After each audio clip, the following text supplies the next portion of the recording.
If you have children, or you can think of any children in your life, what would be your reasons for encouraging them to participate in sports? According to the Hospital for Special Surgeries and the Aspen Institute, and study results from 2019, parents' motivation for encouraging their children to participate in sports fell in one of three categories. 1, to have fun. 2, to make friends or socialize. And 3, to exercise and be more active. And I'd like you to keep these three things in mind. We'll come back to them later. Next, I'd like to share a little bit about myself. I'm from Michigan, so if you're from Michigan or you know someone from Michigan, you know that us Michiganders are really proud that our state looks like a hand or a mitten. And we can show you precisely where we're from just by using our hand. I'm from the bottom of the thumb area, a city called Pontiac. And Pontiac is a city heavily populated by Black and Latinx folks at about 68% of the population. And my childhood largely reflects this demographic. Unfortunately, Pontiac is also a city that has an extremely high poverty rate, more than 2 times the national average, at about 28%. This means that it's a city that lacks access to resources that are present in more affluent neighborhoods. Resources like health providers, mental health providers, safe green spaces, even lack of access to healthy foods. So growing up, I was all too familiar with food stamps, public assistance, and free lunches at school. Luckily for me, I had a mom who was, and still is, extremely resourceful, and she made miracles happen with what little resources and access she did have. So becoming a teenager and attending Pontiac Central High School, I was consistently reminded by well-meaning mentors, teachers, and coaches that the systematic injustices and lack of access in our area typically led people down one of 3 paths. They either ended up in the same cycle of poverty from which they came, they ended up in jail, or worse, they ended up dead. And as youth, we saw this play out time and time again in our city. But I do remember having access to one thing, and that was basketball and affordable youth sports programming. And standing here today at 6'2" and towering over my teammates when I first picked up that basketball, you're probably not expecting me to say that I was terrible. That's probably why everyone in this photo looks so upset. They were like, this is false advertisement. Steph needs to choose something else because basketball is not it. Luckily for me, I stuck with it. And I went on to play at the high school level and excelled. And I was fortunate to receive several Division I scholarship offers just for basketball. And I went on to play at the collegiate level and excelled there as well. Then my dream came true. I went on to play professional sports, and I got to represent the Puerto Rican women's national team and even led them to their first gold medal in the 2010 Central Caribbean Games.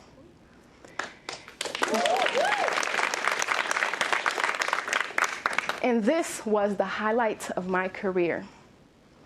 Making history, celebrating with my team, bringing that gold medal home, representing my people, mi gente, meant everything to me. That Puerto Rico across my chest and that number 4 on my back was everything. However, as I traveled abroad and was playing professional sports, news headlines of people that I knew and even went to school with were way too frequent. Even to this day, these headlines reminded me of what my teachers and mentors were warning me about, those 3 paths. So early on in my adulthood, as I was playing professional sports, I questioned, why? Why didn't I end up down these 3 paths? Because you see, not only was I a vulnerable inner city youth, I faced many challenges as an athlete. One of those challenges being double knee reconstructive surgery. I remember before even going into surgery, the doctor telling me that I may not be able to run again, let alone play impact sports at the level that I was playing at. And I fought. I fought with everything I had to prove every medical professional wrong, every physical therapist. So much so that I was putting myself at risk, getting my knees drained and aspirated of fluid to reduce the swelling just enough so I can play and compete. And unbeknownst to many, during my high school athletic career, I was in an unhealthy relationship with a trusted adult. So while I was over here battling my body, trying to maintain that athletic identity and keep the sport that I loved, I was fighting a much bigger battle at home. So I had some tough decisions to make. I had to make the decision to preserve my body for my future self and retire from professional sports at an early age. Shortly after my retirement, I went through divorce. I lost all stability. I was cleaning a home for discounted rent in a room that I could barely afford. I went through mental health issues like depression, anxiety, feeling like an imposter, a failure, because not only did I fail as an athlete, I failed as a wife and in my marriage. And it was during this time that I was scrambling, trying to make something of myself again. Be something, because I no longer was that prestigious athlete. I didn't have that position anymore. And it was during this time that I decided that I wanted to help people. I didn't know how, but I wanted to help people. So during this vulnerable time in my life, I went on to pursue a Master's of Social Work degree, or an MSW. And it was during this MSW that a mentor, now near and dear to my heart, introduced me to the Alliance of Social Workers in Sports. And it was here that I learned that my experience as an athlete is not unique. Athletes face challenges that many people don't realize, and they are indeed a vulnerable population. So during that MSW, I came back to that question. Why, as a vulnerable inner city youth and as a vulnerable athlete, did I go on to pursue that MSW and finish? Why am I standing here today in front of you all, currently pursuing a PhD in social work, currently flourishing, thriving, in a healthy relationship, breaking generational curses? Why was I able to change the trajectory of a typical Pontiac, Michigan kid?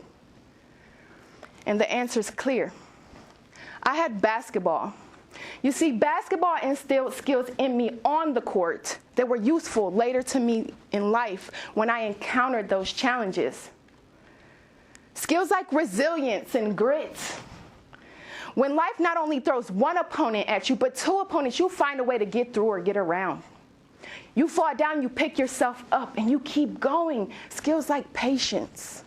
And this has shown true, even in my own research. In 2021, I conducted a study looking at former collegiate athlete women and their response to the COVID-19 pandemic.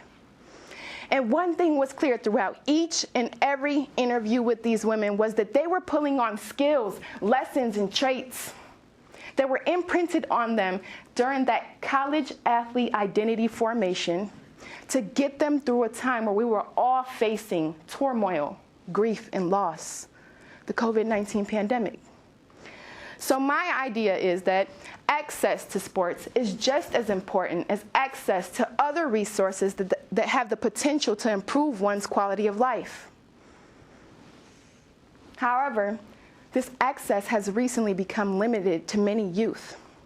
And the problem is that the pay-to-play business models that have been adapted and that have grown over the past few decades has created equity and inclusion issues for our most vulnerable youth. The Aspen Institute indicates that low-income youth quit sports at 6 times the rate compared to their higher-income peers due to financial constraints. Even right here in South Florida, we have areas, pockets, and neighborhoods that reflect those same demographics as Pontiac, Michigan. West Samoset, for example, 22.6% poverty rate, well above that national average line you see there. South Bradenton, 17.1. Even Tampa, Florida, at 17.5% poverty rate. These are all areas that are lacking access to affordable youth sports and that could benefit from what sports has to offer. And let's be clear here. Sport is not the answer to issues of systematic injustices, minoritization, nor oppression that has plagued our society throughout history.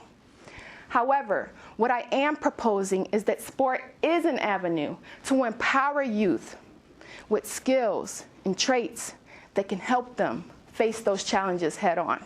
According to the National Youth Sports Strategy, the social ecological framework is a perfect framework from which to consider improving access to youth sports. And the social ecological model is simple. It takes an individual, looks at all the systems that may surround that individual, and then considers each system and ways to improve each system to target an issue, in this case, access to youth sports.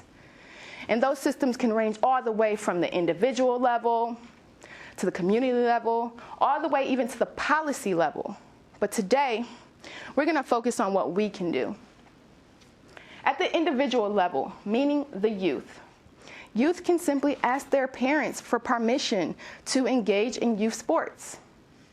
They can ask their parents to check out local surroundings to see what's feasible and accessible for them. At the interpersonal level, meaning all adults that interact with children, adults can model physically healthy behavior. This will entice children's interest to participate in sports. Adults can also model, increase their own physical and health literacy as well as that of the youth to encourage them to participate in sports. And they can even engage in sports and free play with their children. Adults can also volunteer to be coaches, officials, or other youth sports professionals. But the key here is that they volunteer in areas already known to lack access. This will bolster that community's ability to have youth sports programming available. Adults can also encourage children to sample a wide variety of sports. Many times, our minoritized youth are associated with participation in cost-effective and team sports like football and basketball. But they're capable of being engaged in and interested in so many more sports. Giving them the opportunity to sample will ensure that they find something they like and stick with it so they can reap the benefits of sports. At the organizational level, organizations need to consider access from a wide variety of standpoints, keeping in mind that all sports can be adapted and modified not only to suit the population, but to suit the resources available in that community. So thinking of things like abilities and disabilities, distance to and from the youth's home to practice and game facilities. When choosing a facility, are there any public transportation routes that can facilitate youth and their family getting to and from? Organizations should consider hiring professionals, coaches that look like the demographic they are serving. This will ensure that youth and their families feel seen, heard, and included so they can participate. Organizations should educate themselves on funding opportunities, locally, federally, and beyond. This will ensure that organizations can offer scholarships to those youth that can't pay to play. Essentially, organizations need to take a community-based participatory approach to increasing access. This means that they engage local stakeholders, families, and youth to increase access. So asking questions like, what sports would you like to be seen, brought to your community? What barriers are you facing in allowing your child to participate in sports? Asking questions like these will ensure that interventions to increase access are not only acceptable, but that they are feasible and successful for that community. Lastly, at the community level, we can all use a critical lens and take a look around at our own community and the community and neighborhood next door and ask ourselves, what youth are being negated the opportunity to participate in youth sports? Does this area lack access to a safe green space? What facility in my city is being underutilized and could potentially be repurposed to host an affordable youth sports program. So when I come back to the question that I originally started this talk off with, why do adults encourage their children to participate in sports? I hope that we've added something to that initial list of responses. Yes, to have fun. Yes, to make friends. Yes, to exercise, but also, number 4, we should encourage children to participate in sports to give them access and opportunity to lessons and skills that can help them later in the game of life. Because as my story has demonstrated to you all, sports has the power to change the world. Thank you.